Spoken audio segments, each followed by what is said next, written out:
गोरखपुर में आज पुलिसिंग को अत्याधुनिक बनाने में जुटे मुख्यमंत्री योगी आदित्यनाथ गोरखपुर को उच्चीकृत क्षेत्रीय विधि विज्ञान प्रयोगशाला की सौगात दी है। वह मंगलवार 18 नवंबर को गोरखपुर में शास्त्री चौक के समीप जिला अस्पताल रोड पर 72.78 करोड़ रुपए की लागत से निर्मित क्षेत्रीय विधि विज्ञान प्रयोगशाला के नवीन उच्चीकृत भवन का लोकार्पण किया है।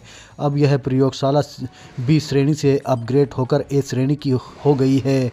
गोरखपुर में स्थापित क्षेत्रीय विधि विज्ञान प्रयोगशाला के भवन को उच्चीकृत कर 6 मंजिला बनाया गया है। इसके साथ ही अब यहां फोरेंसिक जांच सुविधाओं का विस्तार हो जाएगा। उच्चीकृत लैब की बिल्डिंग में लैपटॉप, मोबाइल, सीसीटीवी के डेटा स्टोरेज की रिकवरी के साथ आवाज़ संबंधी फोरेंसिक जांच भी होगी। आग्नेय अस्त्र और विस्फोटक पदार्थों की जांच की भी मॉडर्न सुविधा उपलब्ध होगी। गृह विज्ञान के इस प्रोजेक्ट का निर्माण कार्यदायी संस्था उत्तर प्रदेश राज्य के निर्माण निगम ने कराया है। गोरखपुर एफएसएल लैब के आज के इस शुभारंभ कार्यक्रम में समारोह में उपस्थित गोरखपुर के लोकप्रिय सांसद श्री रविकिशन शुक्ला जी, मान्य विधायकगण श्री फतेह बहादुर सिंह जी, महेंद्र पाल सिंह जी, श्री राम चौहान जी, विपिन सिंह जी, राजेश त्रिपाठी जी, प्रदीप शुक्ला जी, डॉक्टर बिमलेश पासवान जी, इंजीनियर श्रवण निषाद जी, प्रमुख सचिव गृह श्री संजय प्रसाद जी, प्रमुख सचिव अपर पुलिस महानिदेशक तकनीकी सेवाएं श्री नवीन अरोड़ा जी, भारतीय जनता पार्टी के जिला के अध्यक्ष श्री जनार्दन तिवारी जी, महानगर संयोजक राजेश गुप्ता जी, आज के इस कार्यक्रम में उपस्थित गोरखपुर के सभी गणमान्य नागरिक बंधुओं, उपस्थित बहनों और भाइयों, आज यह पूर्वी उत्तर प्रदेश के लोगों को विधि विज्ञान प्रयोगशाला की एक नई सौगात प्राप्त हो रही है। इसकी उपयोगिता क्या है, यह आपने अभी हमारे पूर्व वक्ताओं के मुंह से सुना भी है। मुख्य रूप से 2023 में जब प्रधानमंत्री मोदी जी के मार्गदर्शन और नेतृत्व में भारत सरकार ने देश में 3 नए कानून लागू किए, जिनकी अवधारणा प्रत्येक पीड़ित व्यक्ति को समय से न्याय देने की रही है। यानी जो ब्रिटिश कालखंड की अवधारणा थी दंड पर आधारित, इससे अलग हट करके हर व्यक्ति को न्याय मिले और समय पे न्याय मिले, इस दृष्टि से भारतीय न्याय संहिता 2023, भारतीय सुरक्षा संहिता 2023 और भारतीय साक्ष्य संहिता 2023, ये 3 नए कानून को गत वर्ष जुलाई में लागू किया गया। लागू होने के बाद यह अनिवार्य हो गया है कि उन सभी अपराधों में फॉरेंसिक साक्ष्य जुटाए जाएं जिसमें 7 वर्ष से ऊपर की सजा है। और इसके लिए हम लोगों ने पहले से ही तैयारी की थी। अक्सर होता था कि अपराधी अपराध करता था और अपराधी के अपराध के बाद चूंकि साक्ष्य अगर इकट्ठे होते भी थे तो उस अपराधी को सजा इसलिए नहीं दे पाते थे क्योंकि अच्छी लैब्स नहीं थी। लैब्स के अभाव में अपराधी बच जाता था। हम लोग जब 2017 में आए थे, देश की सबसे बड़ी आबादी के राज्य में 4 लैब मात्र थे। हमने उसी समय इस बारे में निर्देश जारी किए कि कम से कम रेंज स्तर पर, यानी कमिश्नरी स्तर पर हमारे पास एक एफएसएल लैब होनी चाहिए। और इसके लिए प्रयास प्रारंभ हुए और मुझे बताते हुए प्रसन्नता है कि हमने 8 वर्ष में 4 लैब को बढ़ा करके 12 करने में सफलता प्राप्त की। 18 कमिश्नरी उत्तर प्रदेश में हैं, हर कमिश्नरी में एक लैब हो। उसके लिए हम लोगों ने 6 अन्य स्वीकृत करके वे आज निर्माणाधीन हैं। यानी 18 ये सभी लैब बन जाएंगे तो 18 लैब्स हमारे पास प्रदेश में होंगी।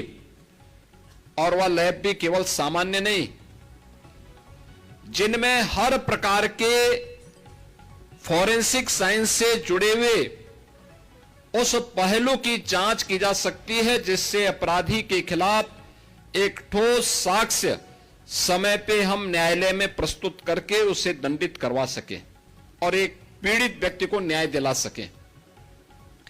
इस अवधारणा पर आधारित यह व्यवस्था प्रदेश में लागू की गई और इसके लिए हर एक जनपद में व्यवस्था की गई कि वहां पे मोबाइल फॉरेंसिक लैब भी दिए जाएं। 75 जनपद हैं प्रदेश में, हर जनपद में हमने 2-2 वैन इस रूप में उपलब्ध करवाए हैं जो साक्ष्य कलेक्ट कर सकें। अब ऐसा नहीं कि कोई व्यक्ति अपराध करेगा, पीड़ित भटक रहा है, वर्षों से वह तड़प रहा है, अपराधी मौज मस्ती कर रहा है क्योंकि उसके खिलाफ साक्ष्य नहीं है और इसलिए वह बच निकलता है।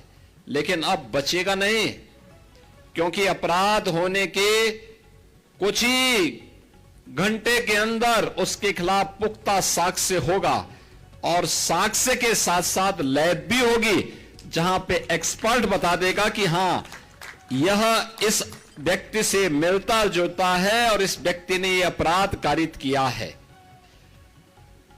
वह कोई भी इस प्रकार का अपराध हो, कहीं दुष्कर्म के मामले आते हैं, कहीं पे आतंकी घटनाएं घटित होती हैं, कहीं पे कोई फायर करके अपने लाइसेंसी असले से फायर करके किसी की हत्या करने का प्रयास करता है। बैलिस्टिक जांच करने में बहुत समय लगता था, अब ऐसा नहीं हो पाएगा और डीएनए जांच की सुविधा भी अब गोरखपुर की इस लैब में उपलब्ध करवा दिया गया है। कोई भी व्यक्ति अपराध करेगा तो बच नहीं निकल सकता है और इन सबको जोड़ने के लिए उत्तर प्रदेश के युवाओं को इसके माध्यम से अधिक रोजगार प्राप्त हो सके, हम लोगों ने प्रदेश में लखनऊ में यूपी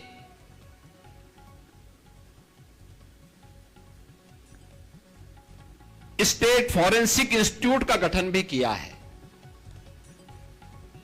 उसमें हमने अलग अलग पाठ्यक्रम भी तैयार किए हैं। सर्टिफिकेट कोर्स, ये जितने भी कलेक्टर होंगे यानी जितने भी कलेक्शन करने वाले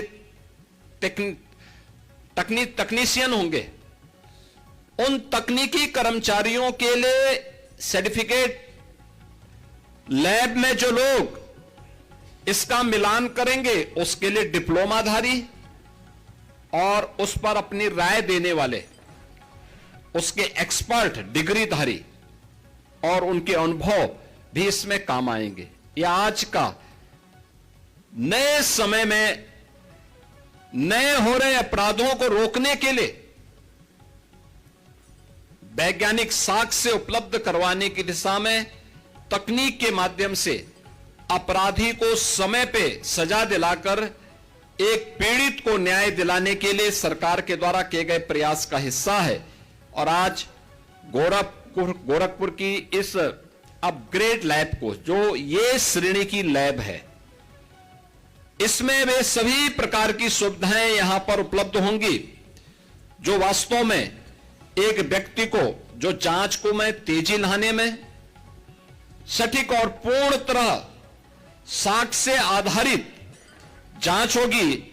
और यह फॉरेंसिक लैब मॉडर्न पुलिस के लिए एक गेम चेंजर के रूप में काम आने वाली है। और इस दृष्टि से आज के इस अवसर पर मैं इस पूरे क्षेत्र के लोगों को इस बात के लिए हृदय से मैं बधाई देता हूं कि इसका लाभ होने से आज प्रदेश में वे सभी प्रकार की सुविधाएं लोगों को प्राप्त हो जाएंगी, जिसके माध्यम से हम लोग उत्तर प्रदेश के नागरिकों को समय से सुसंगत न्याय उपलब्ध करवाने के लिए वैज्ञानिक साक्ष्य उपलब्ध करवा करके माननीय न्यायालय के माध्यम से अपराधी को समय पे सजा दिला सकें।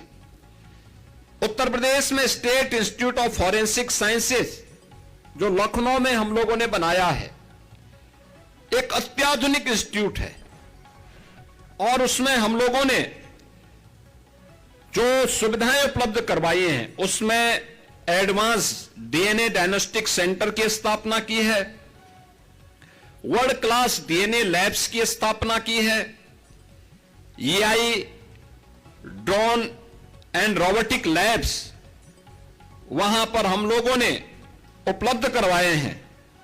और जो नैनो ड्रोन से लेकर के 40 किलो वजनी ड्रोन को ले जाने की सामर्थ्य के लिए भी उस प्रकार के कार्यक्रम वहां पर हम लोगों के द्वारा संचालित किए गए हैं। और इसे हम लोगों ने अभी हाल ही में पाठ्यक्रम उसका प्रारंभ कर दिया है। वहां पर तेजी के साथ ये सभी कार्य आगे बढ़ रहे हैं। प्रदेश सरकार का जो लक्ष्य है, हर मंडल में अत्याधुनिक एफएसएल लैब बने, एआई बेस्ड फॉरेंसिक एनालिसिस की व्यवस्था प्रदेश के अंदर उपलब्ध हो जाए, साइबर फॉरेंसिक को एक ग्लोबल स्टैंडर्ड तक लेके जाना, डीएनए के परीक्षण की क्षमता को भी कई गुना बढ़ाना और क्राइम साइंस मैनेजमेंट को पूरी तरह वैज्ञानिक बनाने की दिशा में सरकार के द्वारा किए जाने वाले प्रयास का यह हिस्सा है। और जिसमें आज गोरखपुर की इस फॉरेंसिक लैब को आज उद्घाटन किया जा रहा है। मैं इस अवसर पर इस पूरे परिक्षेत्र के नागरिकों को हृदय से बधाई देता हूं, अपनी शुभकामनाएं देता हूं। बहनों और भाइयों, सरकार की जीरो टॉलरेंस की नीति का यह हिस्सा है। और जीरो टॉलरेंस की नीति के अंतर्गत सरकार ने जो प्रदेश के अंदर 2017 से ही रूल ऑफ लॉ लागू हो, इसके लिए जो प्रयास प्रारंभ किए, इसके लिए भर्ती की प्रक्रिया को तेजी के साथ आगे बढ़ाने। आप याद करिए, पिछले 8 वर्ष में 2,19,000 केवल भर्ती उत्तर प्रदेश पुलिस में हुई है। 2,19,000। अनुमान करिए 2,19,000 से अधिक पुलिस कार्मिकों की भर्ती उत्तर प्रदेश के अंदर। अभी हाल ही में 60,244 पुलिस कार्मिकों की भर्ती हुई। आप अनुमान करिए, ये 2,19,000, कई राज्यों के पास इतनी फोर्स नहीं, और इतना हम लोगों ने 8 वर्ष में भर्ती करके उत्तर प्रदेश के युवाओं के लिए नौकरी की संभावना प्रदेश के अंदर विकसित की। मुझे याद है 2017 में जब हम लोगों को पहली बार प्रदेश में हम लोगों को जब पुलिस की भर्ती करनी थी, तो ट्रेनिंग कहां हो, क्योंकि भर्ती एक औपचारिकता नहीं है, इसमें ट्रेनिंग भी आवश्यक है। कहां पे ट्रेनिंग हो, यह एक चैलेंज था। हमारे पास उस समय कुल क्षमता थी 6,000 पुलिस कार्मिकों की ट्रेनिंग की। और आज मुझे बताते हुए प्रसन्नता है कि उस समय हमें जब 30,000 की पहली भर्ती हम लोगों ने निकाली थी, तो ट्रेनिंग के लिए 2017 में हमें मिलिट्री के, पैरामिलिट्री के ट्रेनिंग सेंटर भी किराए पे लेने पड़े थे और अन्य राज्यों के भी ट्रेनिंग सेंटर किराए पे लेने पड़े थे। लेकिन इस समय हम लोग 60,244 पुलिस कार्मिकों की जो ट्रेनिंग दे रहे हैं, ये 60,244 पुलिस की ट्रेनिंग की क्षमता प्रदेश के अंदर विकसित किए गए ट्रेनिंग सेंटर में ये सभी पुलिस कार्मिक आज के दिन पे ट्रेनिंग ले रहे हैं। यानी ये हमारी क्षमता का विस्तार है कि जिस राज्य में 6,000 पुलिस कार्मिकों को ट्रेनिंग नहीं मिल पा रही थी, आज वहां पे 60,000, यानी हमने 8 वर्ष में इसकी क्षमता को 10 गुने से अधिक बढ़ा करके एक आधुनिक पुलिस के रूप में भी पुलिस के अंदर जो सुविधाएं उपलब्ध होनी चाहिए, केवल कार्य नहीं बल्कि उसके अनुरूप उनकी सुविधा हो। आज भी आप किसी सिटी में जाएंगे, किसी जनपद में जाएंगे, जो सबसे ऊंची बिल्डिंग होगी वह पुलिस के बैरक होंगे, पुलिस कार्मिकों की अवस्थापना सुविधा से जुड़ी हुई होंगी। उत्तर प्रदेश में बहुत दिनों से मांग होती थी एक कार्य के लिए, और होती थी कि कमिश्नरेट सिस्टम प्रदेश के अंदर लागू हो। यानी दशकों से मांग थी, 50 साल पुरानी ये मांग थी। 1970 में पहली बार ये मांग उठी थी, नहीं लागू हो पाई, और हम लोगों ने 2020 में इस प्रक्रिया को आगे बढ़ाया। अब तक 7 जिले ऐसे हैं जहां पुलिस कमिश्नरेट सिस्टम हम लागू कर चुके हैं। ये पुलिस की मॉडर्नाइजेशन का उसका एक पार्ट है।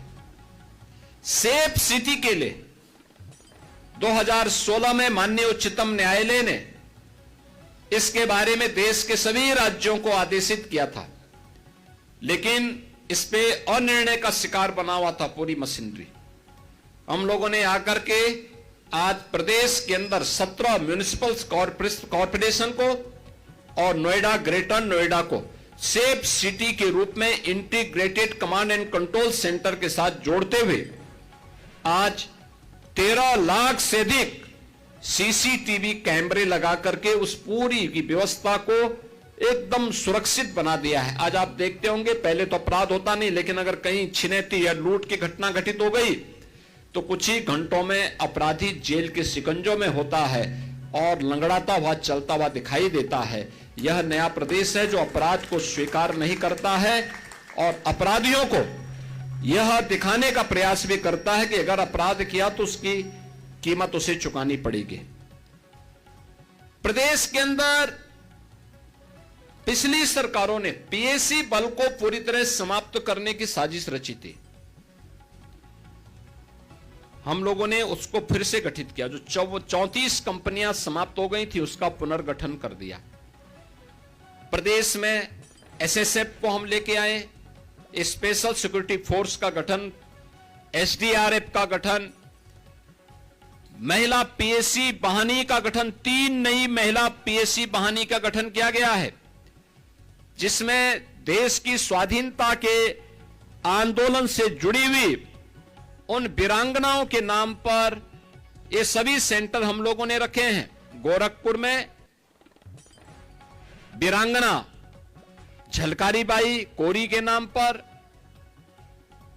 लखनऊ में वीरांगना उदा देवी पासी के नाम पर, बदायूं में वीरांगना अवंती बाई लोधी के नाम पर ये 3 महिला पीएसी बटालियन का गठन आज हम उत्तर प्रदेश के अंदर कर चुके हैं। 5 नई पीएसी बटालियन बलरामपुर, जालौन, मिर्जापुर, शामली और बिजनौर के लिए भी स्वीकृति देकर के इन कार्यक्रमों को आगे बढ़ाने का कार्य हुआ है। और यही नहीं, प्रदेश के अंदर जिन 10 जनपदों में पुलिस लाइन नहीं थी वहां पर पुलिस लाइन का गठन करके वहां पर बुनियादी सुविधाएं, पुलिस की ट्रेनिंग के साथ साथ अत्याधुनिक सुविधाएं वहां पर लोगों को प्राप्त हो, इसके लिए भी धनराशि उपलब्ध करवाने का कार्य आज प्रदेश के अंदर हम लोगों ने इन सभी जनपदों में किया है। और मुझे बताते हुए प्रसन्नता है कि उत्तर प्रदेश में जो पहले असुरक्षा के कारण महिला श्रम बल की भागीदारी जो वोमेन वर्कफोर्स थी प्रदेश के अंदर, जो विभिन्न क्षेत्रों में कार्य करने की उनकी स्थिति थी, वह 17 के पहले 13% से नीचे था।